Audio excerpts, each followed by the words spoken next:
everyone. Thanks for joining us. My name is Sam Hausha, and alongside my team, Danny Nick, Atisha Bunga, and Pushkar Chawbal. And we are here today to discuss why Ferrero as a group should backwards integrate and purchase the Olten company. So we're going to focus around, today we're going to be discussing four main ideas. We're going to first start discussing a little bit about the background of Olten, what they are and what they do. Then we're going to move on and discuss why backwards integration should be implemented. Moving on to the steps to backwards integrate, and finally we'll end it with a conclusion. So currently Ferrero is facing a rise in the price of hazelnuts, and this is largely attributed to the fact of harsh weather conditions, which is causing low seasonal yields, as well as speculative trading, which is artificially increasing the price. The Olten Group is Ferrero's #1 supplier. In fact, 70% of Olten's sales can be directly tied to Ferrero. Olten Group has 20 to 30% of worldwide market share of hazelnuts, and that they source from local Turkish farmers and traders. So the real issue and problem that it comes down to is, how does Ferrero control its costs in an industry where commodity prices fluctuate rapidly? So our recommendation is a backwards integration strategy, and through this we can realize benefits by acquiring the Olten Group. Our backwards integration strategy has three parts. The first part is sourcing solely from farmers. Secondly, having a proper inventory management, and finally, simplifying the manufacturing process. Yeah, so we believe that sourcing solely from farmers is the most important thing in order to best impact the process. First off, you can see how the original process worked. It went from the farmers to the traders, Olten to Ferrero.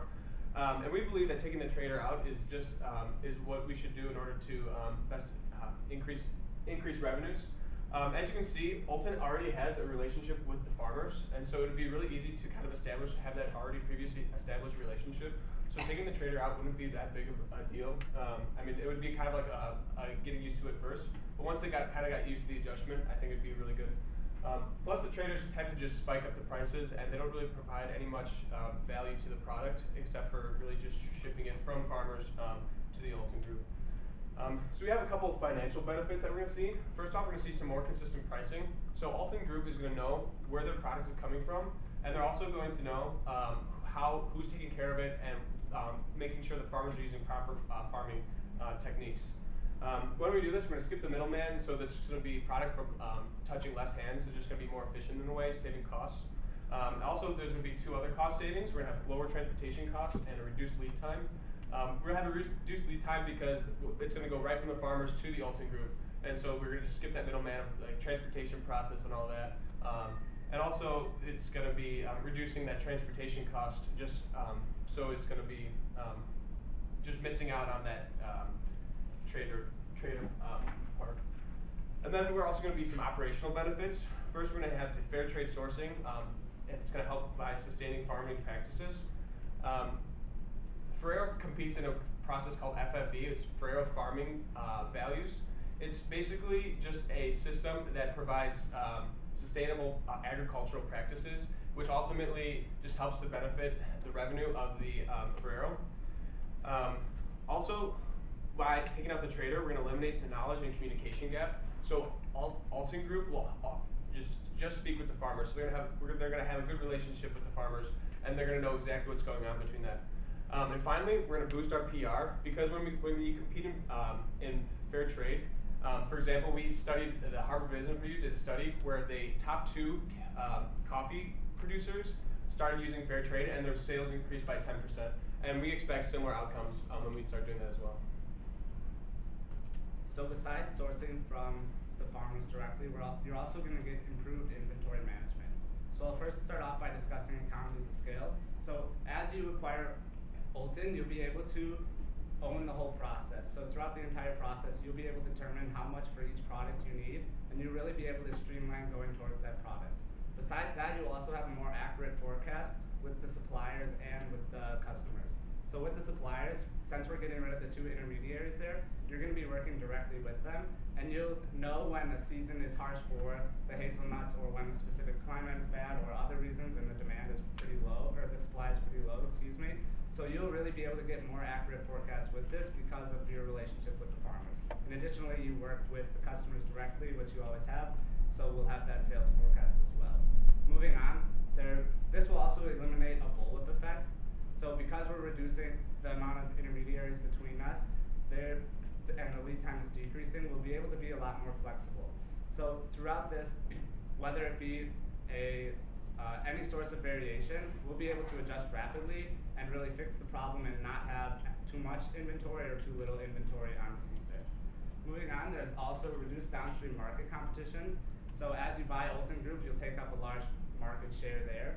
And then you'll also diversify your risk. So throughout the process, instead of buying from one company or a company and traders, you'll be buying from many different farmers. So if a farmer has a bad season, you'll be able to collaborate with many different farmers around the area or around Europe and really make sure your demand, the amount of production for that product is there.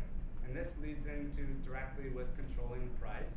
So price is directly related to the amount of production. As you can see on the graph, as production increases, the price goes down. So as we look at this, we can collaborate with farmers and realize if a farmer in one area is not producing as much hazelnut as we would like, we can work with other farmers to see if they can produce more or get another farmer to really keep that production up and the price level down.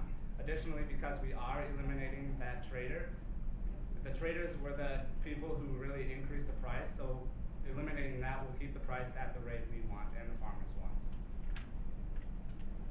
Now the third part of our recommendation revolves around the nut processing. One major benefit of this acquisition is that we have control, Ferrero now has control and oversight over the process for the manufacturing.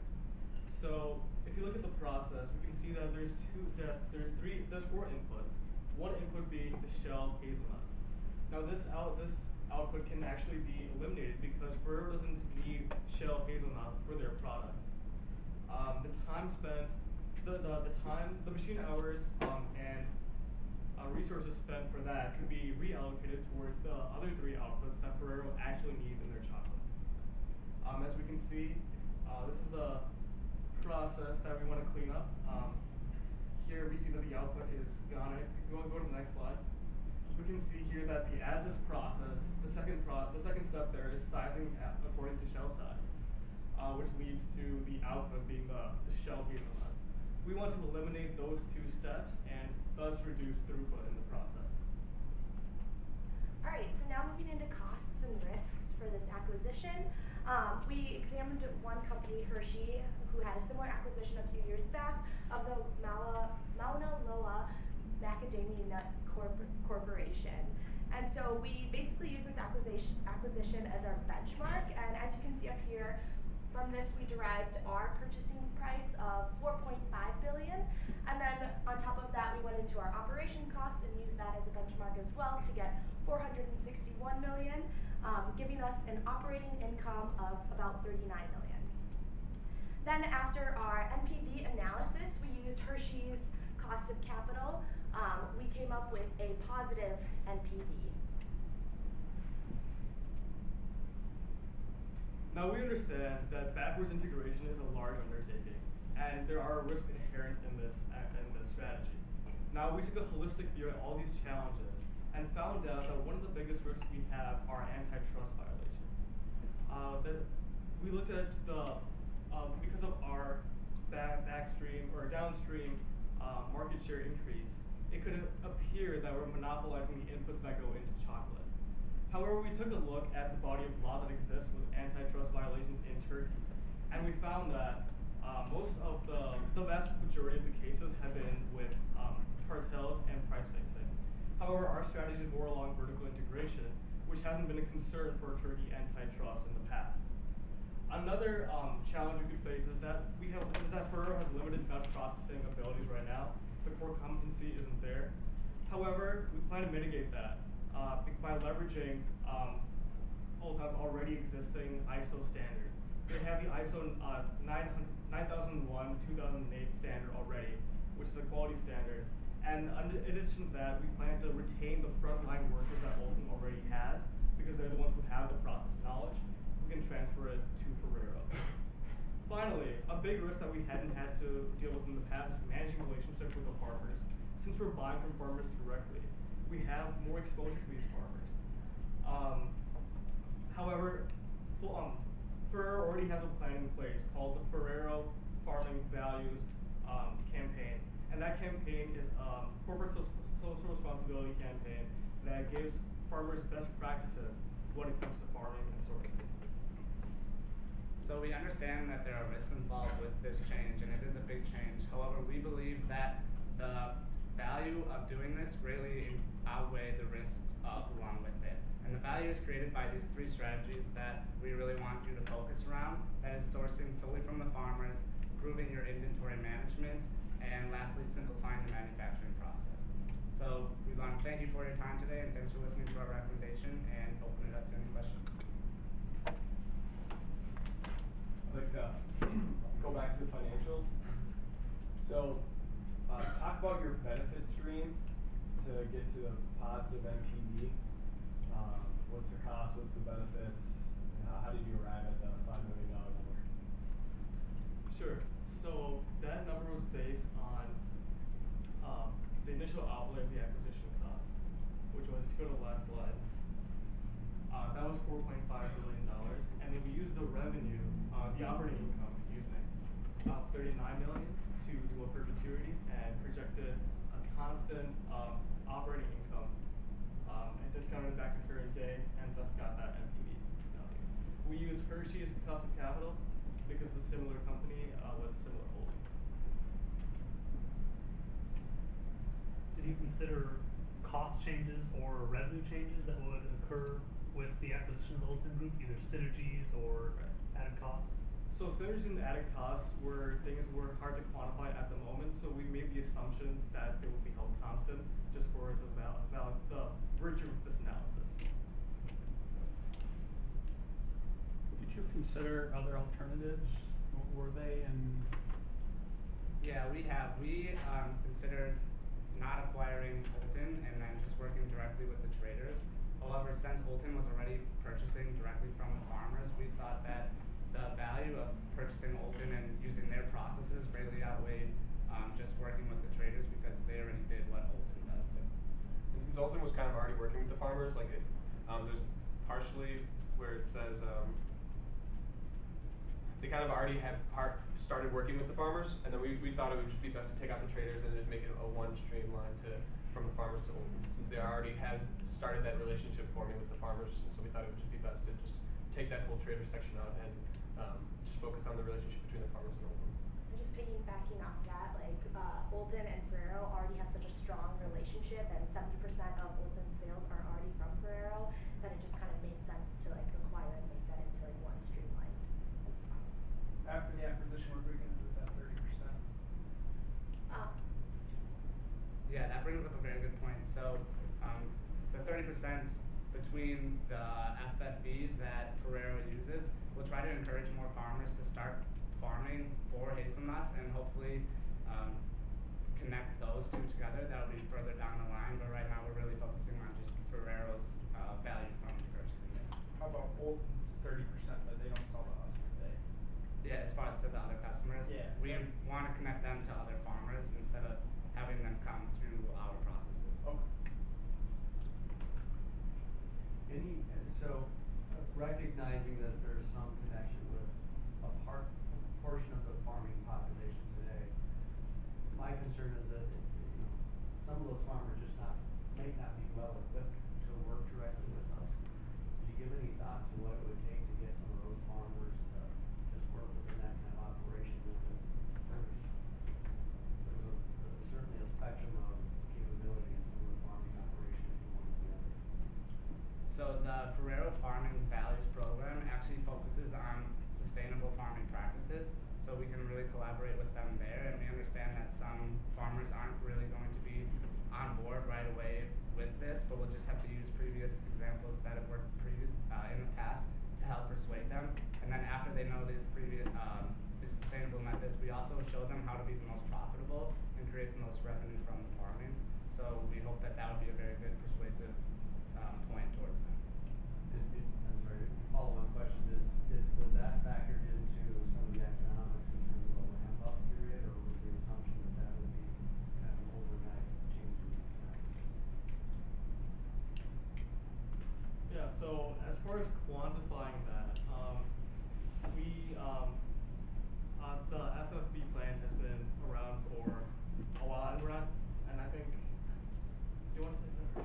Yeah, we didn't really look at how it's going to impact our actual value from it. We just but we figured that working with the farmers, we'd have enough already, and then as time goes on, we get more and more farmers to be involved, and the revenue would increase, but it's not in our net present value.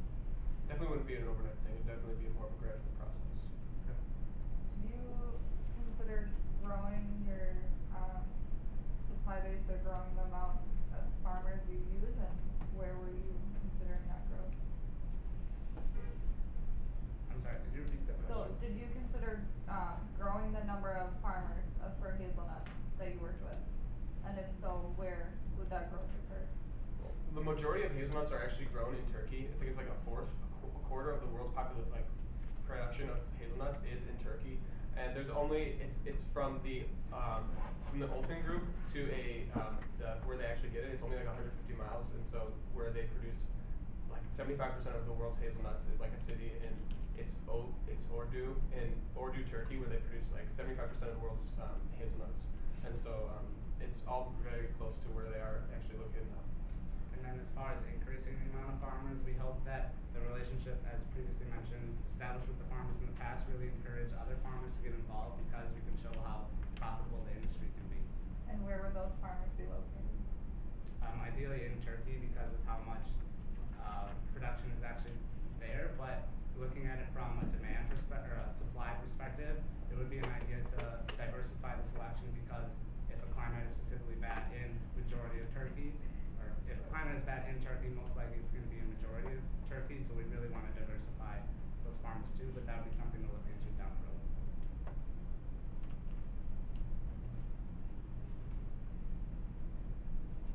You guys talked a little bit about the idea of a fair trade boost. So how did that factor into kind of the projections that you saw in the future? I think it's an interesting idea. And what do you think will happen in the hazelnut market going to that fair trade boost, similar to coffee? Yeah, so we kind of looked at the fair trade. We kind of took that example from the coffee beans, and so when they started first getting into the fair trade business, we saw a 10% increase in their sales, and just I think the way things are shifting now, people are trying to be more aware of what they're purchasing and where it's coming from, and so I think that it would take a lot into effect of being a fair trade organization, that people would be more willing to purchase from a fair trade organization. It's not currently included in our net present value Right. or our finances, but we assume that we are hoping that it Yeah, will it would be have a positive impact. Right.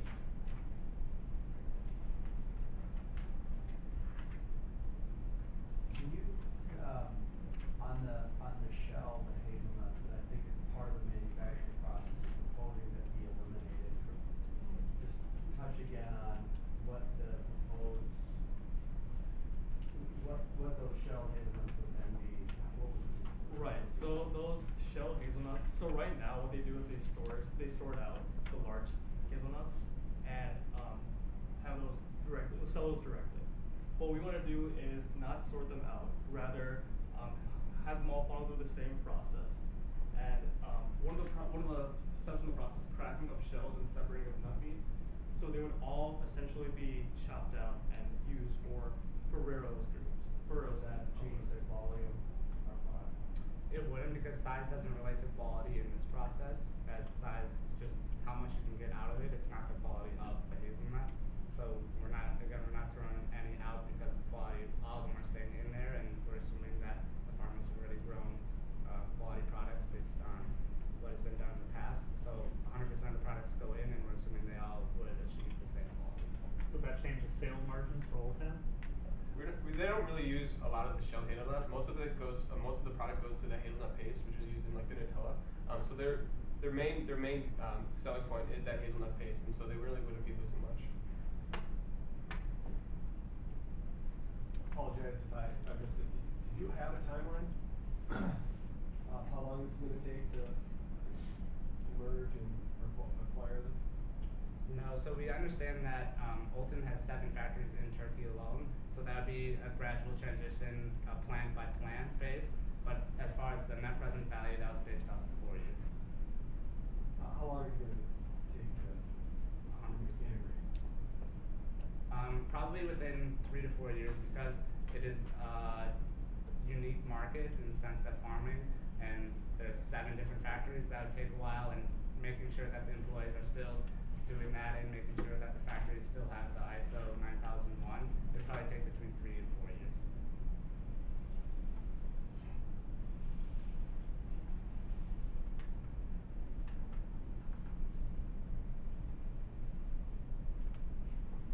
Any last questions?